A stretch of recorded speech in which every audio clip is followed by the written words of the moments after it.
เอาอยากแก้ข้าวก่อนลองที่มาเจาะ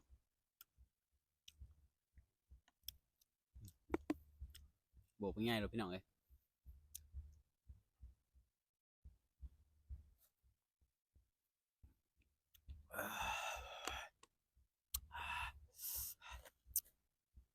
สุดยอดคักๆพี่น้องเอ้ยเดี๋ยวมาเด้อ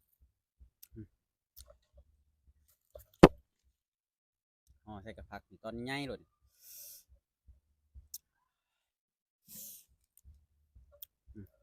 เจียวเพียปลาด้วยนี่เจียวเพียปลานิ่นอืมครับ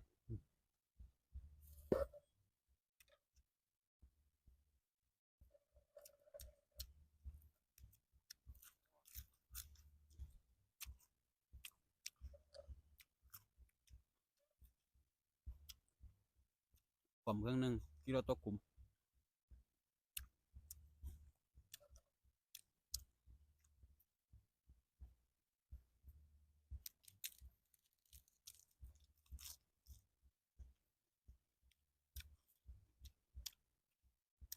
ตอนใหญ่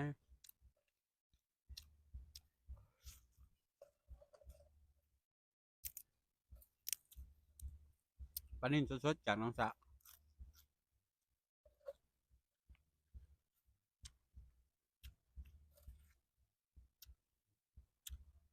ตอนใหญ่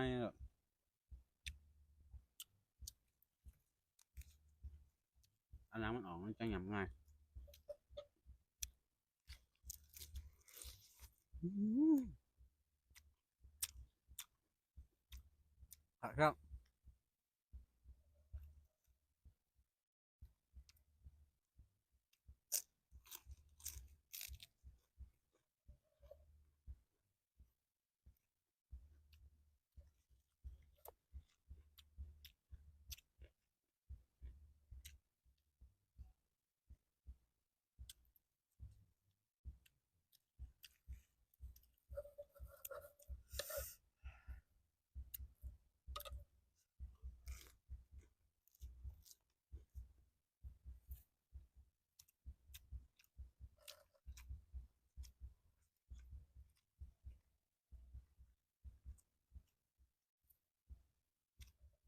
จับสุดยอดพี่น้อง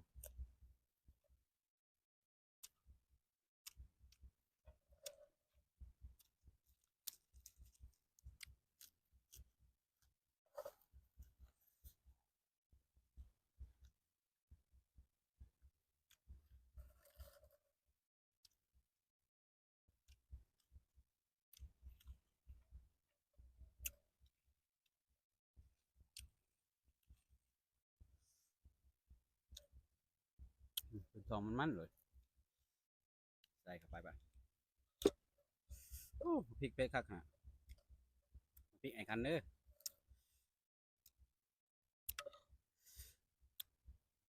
น้องสาวเก็บหายบ้านเนี่ยนะครับ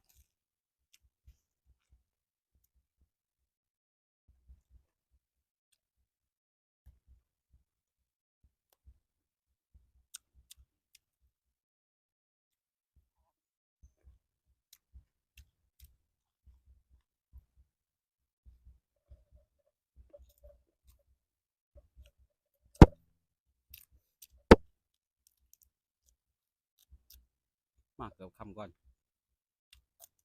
เมื่อย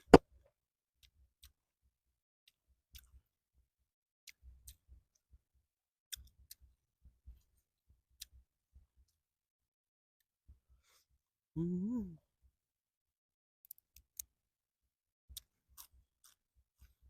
ครับ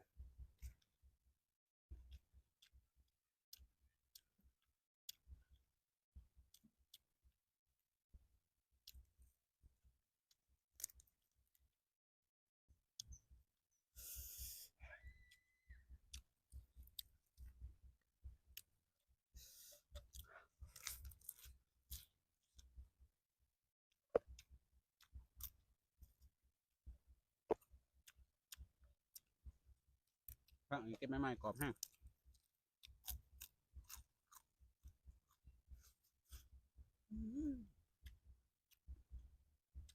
จับพี่น้องเอ้ย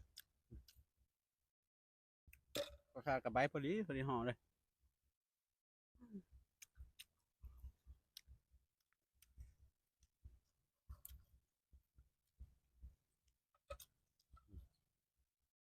ตักเกี๊ยวเบียร์ปลาใส่บาตร